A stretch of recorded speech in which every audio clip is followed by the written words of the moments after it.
utus supaya ngapakake prajurit saka Grobogan. Waduh Paman Pati. Kepareng matur bilih prajurit Grobogan menawa digdaya sekti Mandraguna. Prajurit Demak Bintara wonten kuwagan nandhingi prajurit saking Grobogan Paman. Pramila menika kados pundi? Weh ladalah. Yen kaya mangono awake dhewe ora entuk gawe nggih. Oh nggih kaluhuran. Menika kados pundi Paman? Ya wektu dene iki bali wae menyang kraton. Aturun niku ana ngarsane anak angger Sultan Trenggono. Pancen nyata prajurit Grobogan digdaya sekti Mandraguna wong Demak ora kapacundhak. Wah katen. Amake menawi Kanjeng Sultan Trenggono duka kados pundi? Wis kapan? Perkara iki mengko bakal dandang tak aturake kuntul bakal tak aturake dandang. Mekaten Paman. Yo. Kula nemung nderek napa ingkang kados lekasipun Paman Pati. Yo, ayo mangkat nggih.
prajurit Grobogan wonten kawula iki sakotara wong Demak Bintara padha kapracundhanging yudha padha ninggalke pabalatan nggih ning tak jaluk kowe kabeh tetep sing waspada lan ngati-ati aja nganti lena aja nganti kataumpen mbok menawa ganti dina ana wong Demak Bintara kang bakal ngunggung sak ora-ora awake dhewe wis siap-siapa nggih beres Mas yo ora yang saka kuwi ayo sak perkara lerep nggih rodelaken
mereka sowan kedewasaan Gusti.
Ajib. Pakih tuwane boblok. Oh, boblok. Wong patih ana soto serius. Sego durung teko gemerah. Sinten? Kowe. Salah ora mungkin.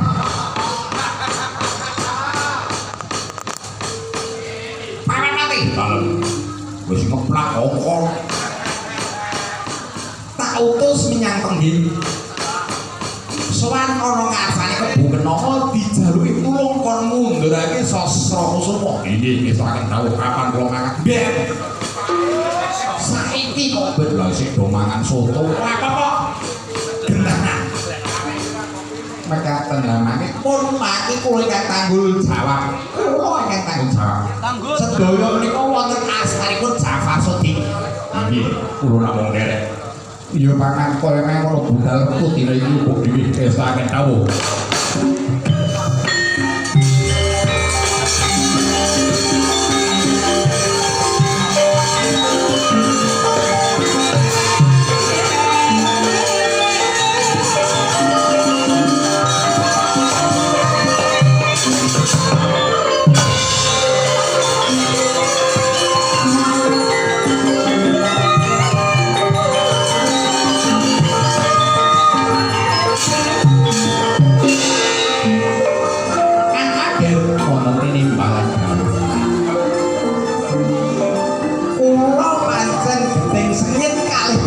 turunipun Sek Siti Jenar pramila kadosa pundi carane putra siswane tedak turune Sek Siti Jenar badhe kula resiki iya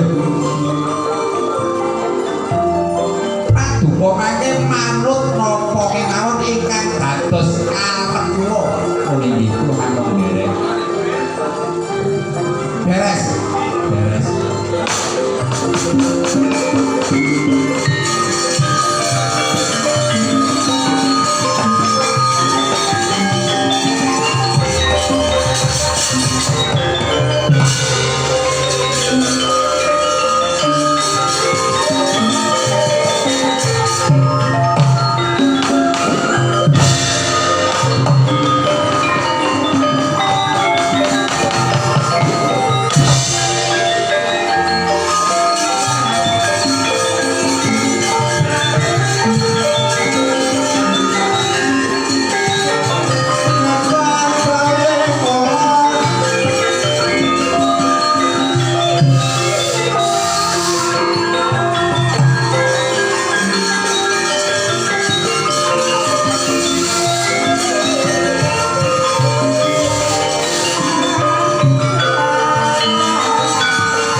Gairo sang Rakyana Pati wana salah ciptane Indriya arsa tegak wonten ing pedhukuhan penggih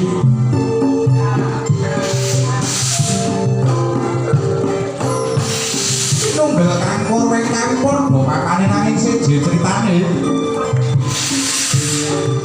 nanggih menika tawarane ingkang mapan wonten ing pedhukuhan penggih ora kaya sak Kebo Kenanga Kebo Kenanga minangka tungguling buku penggih dipun adhep ingkang garwa pun Melansari saha Ulu Cumbu Abdi Kinasih Kaki Canus Ordek Sartil Walbaena Sarudin Kombor Kisut Wal kita ngendikanira sang Kebo Kenanga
Padha winanto karaharjan sak swanten pikantuk pangestupan duka mboten nyambung sudah berkulo iya diajeng najan kula ngaturake bekti kula nggih Den iya Paman Sanus rika ngaturke bekti marang aku tak tampa ora liwat pangestu utaman nono Paman nggih burah lawan anggen kula pundi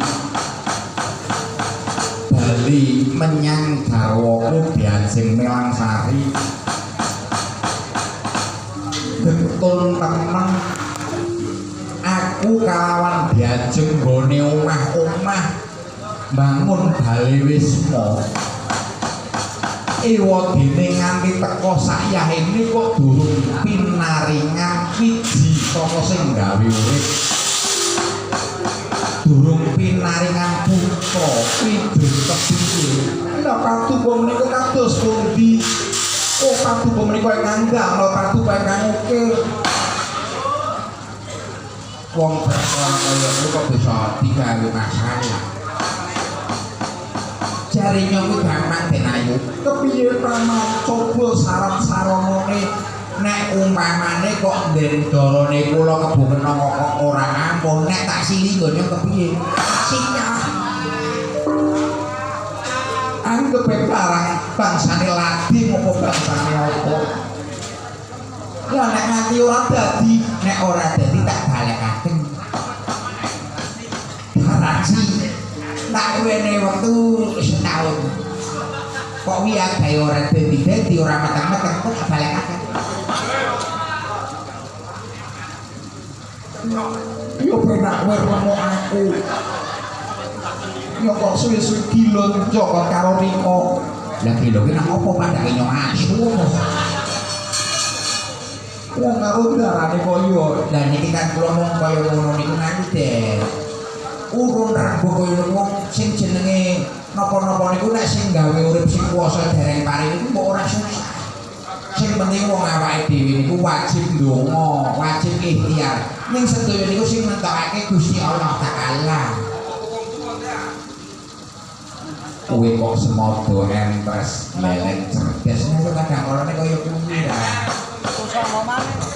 kula niku utake encer iya maning leber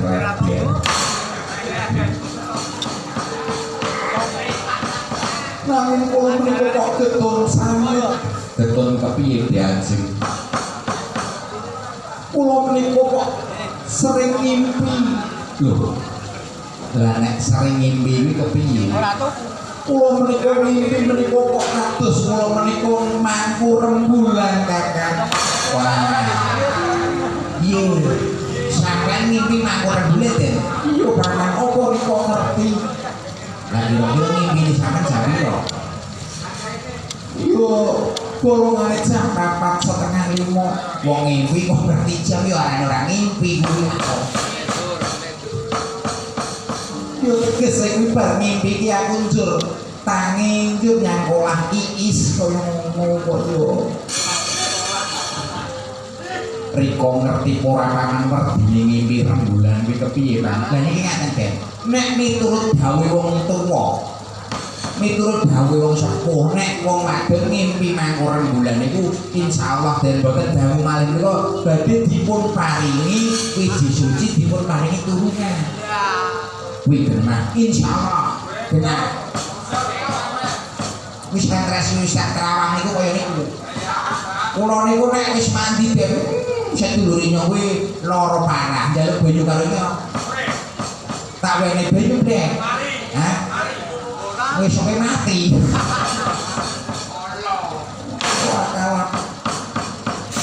nanti kaya niku mimpi kula kang setunggal kakang lanjut apa yo mimpi lajeng kula mimpi nalika Kanjeng Sultan Trenggono rawuh dhateng mriki rawuh dhateng pengging mriki lho kok yo aneh-aneh banget ing atase Kanjeng Sultan Trenggono wong Agung Ratu Nalendra Binathara kok teko menyang Subung menyang desa iki duwe apa ngambil sinjang kula piye ngambil sinjang kula aduh pangan Riko ngerti tegesipun aduh banget sinjang niku tape niku jarik nah terus nah jarik niku nek sampeyan wis duwe bojo ibarat niki niku pemulih sampeyan nah terus lah nek kemulih sampeyan kok disilih dijaluk barat lah kok gawat temenan gawat kaya baret tapi disilih wong temenan lunga wong kok yo ora gawat nggih niku Den ning yo monggo niku wong ngimpi niku kadang-kalane mung kembange turu Den kaya kadang-kala ana sing kok temenan ana sing yo mung sekedar kaya ngono wong duwe angen-angen sing ora Lakon dadi ngimpi ya saged-saged ki mangko. Paman iki. Ya paman wis muga-muga sing impene Budarwaku kang nomor 1 kuwi nyata ning sing nomor 2 kuwi muga-muga mung kembaning turu ya paman nggih mangkaten. Kula nuwun kula ingkang sowan.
Sekar jinembeng yayah taman Argosoko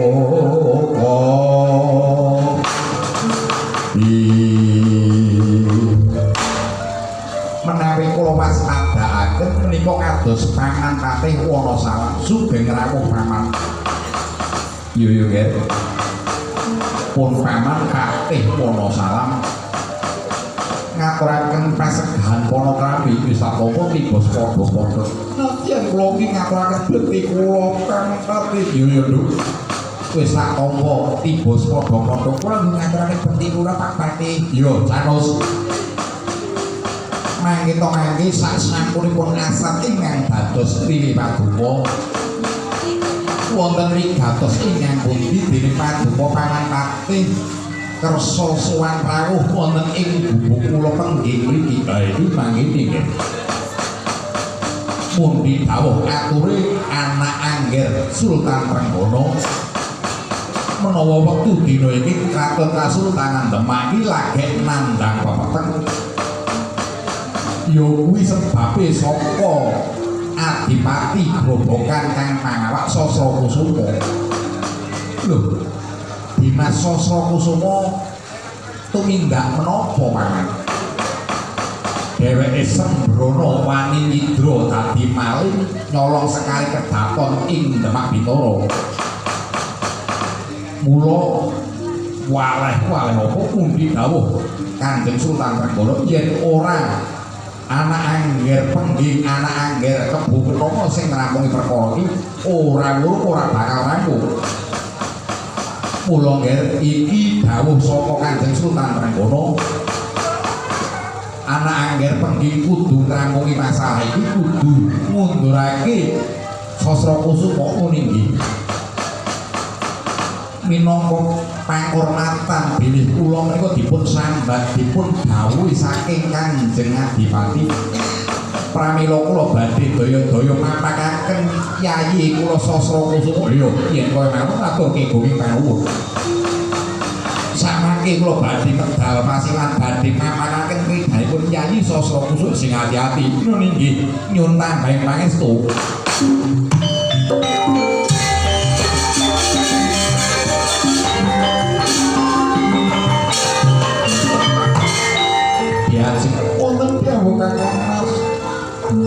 Tak tinggal sawetara ngrampungi perkara merga undi bau saka Kanjeng Sultan Pranggana. Mriki wis mangken kawula ingkang santos Paman Cangkyun, ayo derekno laku jlantraku paman nggih, monggo Dek. Monggo Paman Pati, monggo sae kula daraken.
Sasra Kusuma kuwi tumindak kang ora bener lho.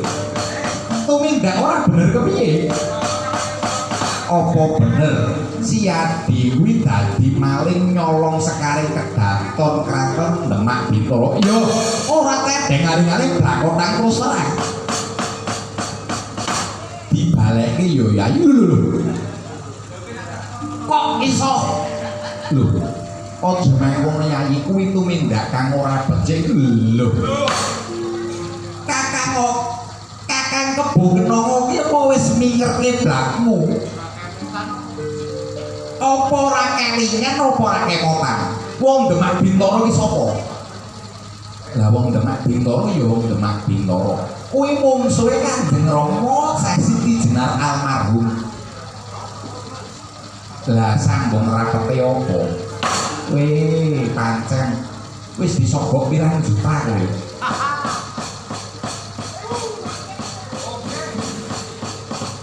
Apa kakang kuwi ora gedeng ora delok yen gurune dhewe wong atuane dhewe kuwi dimisuna disirnakake marang Dewan Wali Songo. Yo gelo ning aku ki ora bakal dendam. Oh, lah kok koyo mengkono. Dadi kowe iki putra siswa sing pinunjul kok malah wong tuane ora ana dipateni kok ora dendam ora gelo ki piye? Sebab aku iki isih gawe rencana ngerancang kencana. Sakit sampe negara iki sapa, Den? Terus karepe kakang iki piye? Sirepen bromantiamu aja grusak-grusuk. Nek si Adi kuwi tumindak kaya mengkono, nek nganti mengko tepekaning mati, tepekaning sirna, mengko sing bakal neruske pergerakane awake dhewe iki sapa? Karepmu. Wektu dina iki Sekar Kedaton Demak Bintara tak jaluk, tak balekake. Lah terus si Adi sawetara minggato saka Kadipaten Grobogan mlebu alas tepusan. Ning kono si Adi gawe padepokan, gawe pesanggrahan, didien putra siswa sakake-akehe besok rejaning jaman ben kena kanggo bales wirang bales loro awake dhewe. Oh, iya, kula aja grusak-grusu, kudu dipetung nang tenanan. Mula kang saka kuwi si Adi wektu dina iki tinggalno Grobogan mlebu alas tepusan ing kono gawe pondok, gawe padepokan lan kowe dadi begawan utawa enggak dadi pemimpin Ki Ageng Teposana gantinen jenengmu. Ben aja nganti konangan wong Demak Bintara. Oke, baik.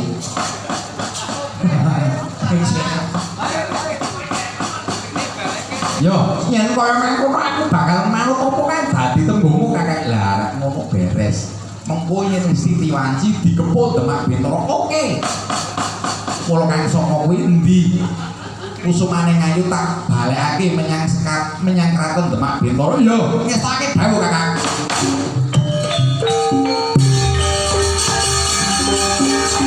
Jadi cukup beres.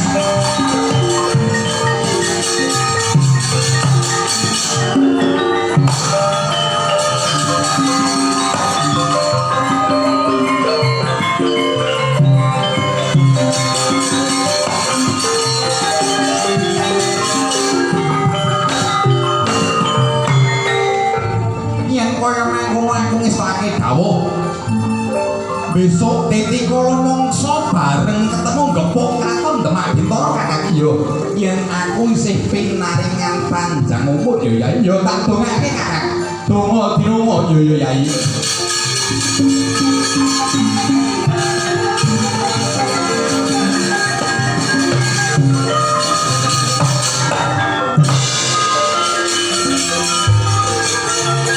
Hormate kakang sing ati-ati.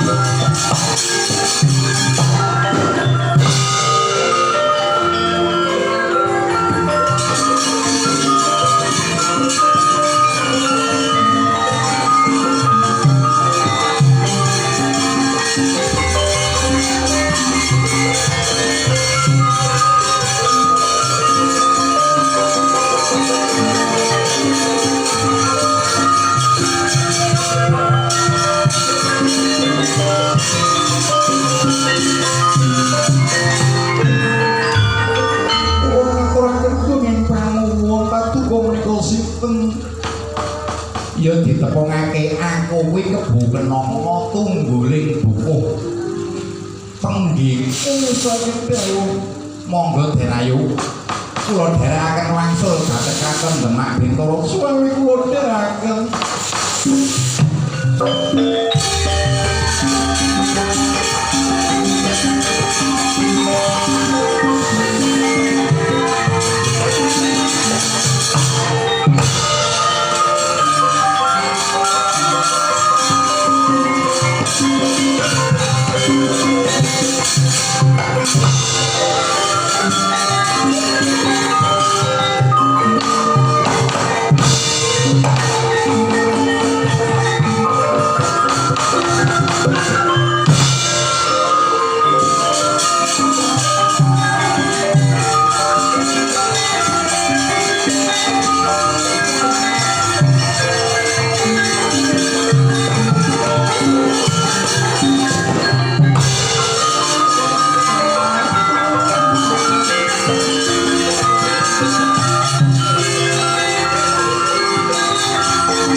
iki Kakang Kebo Kenaka nggih kaluhuran sajake entuk gawe Kakang Kebo Kenaka nggone mboyong putrane Sono Ninggur pikantuk pangestu paduka yo merga saka gedhening lelabuhanmu wektu dina iki Kakang Kebo Kenaka bakal sun paringi kanugrahan coba matura Kang Prawaca njaluk kanugrahan apa Kakang boten matur nuwun Mas Picis Raja Prana duwit boten matur nuwun sanget kula menika abdi kula menika kawula boten wonten lentunipun menawi kula menika ngaturaken dharma bekti kula Kanjeng Sultan kaya mangkono nggih kaluhuran nanging kepiye wae panjenengan ingsun iki kaya-kaya ora kepenak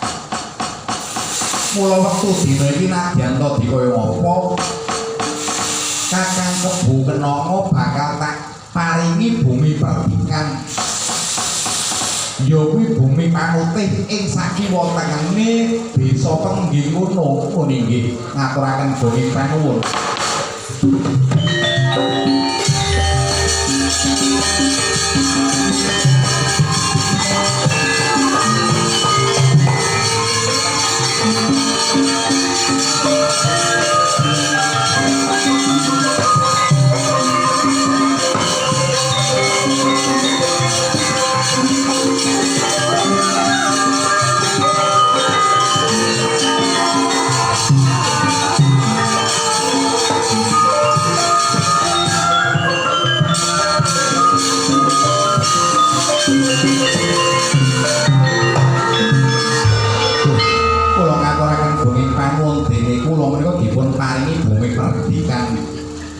putih menika Kanjeng Sultan. Iya.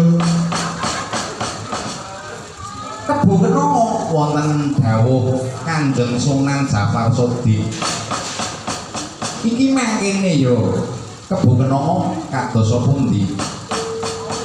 Jeneng sira ngerti menawa wektu dina iki Demak Bintara ki lagi angel sandang kalawan pangan sulit. Bensin mundhak. Bayarane sajek. Lajeng kersa kadukuk. Lah iki ngene. Nggonku salat tahajud nyuwun pituduh Demak Bintara bisa ayem tentrem yen Demak Bintara kuwi ditumbali jenenge Pari Randha Lawean Kang Mawaretna. Paman Sanos rika wis tau krungu Pari Randha Lawean. Nyong kuwi nek babagan pari iki paling ngertine ya Raja Lele 64 45 sehingga wis pokoke lah nek Pari Randha Lawean iki nembe nang kene iki dene nembe kunte lah kok angel temen paman ning wong kuwi ya wujud mula ya ora bakal kasembatan miturut wise kuwi mau gambare sing kudu goleki Pari Randha Lawean ora ana liya meneh ya mung Kebo Kenanga lah kok angel temen paman kok kudu aku Pak ya karang sampeyan iki sing kaya ngono iki ape entuk benjaran meden yo dilakoni mak sapa ngerti wong sing utusan wisunan biasane mbane entuk pahala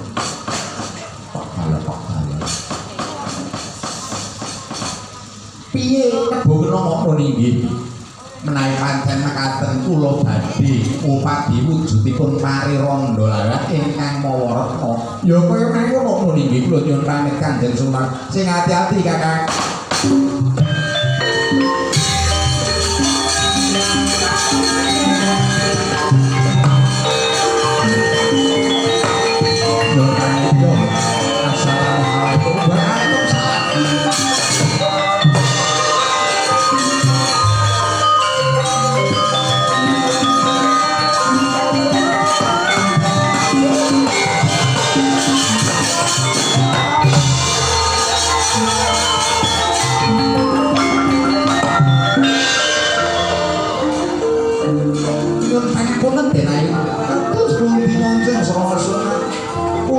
Paduka lebet langkung rumiyin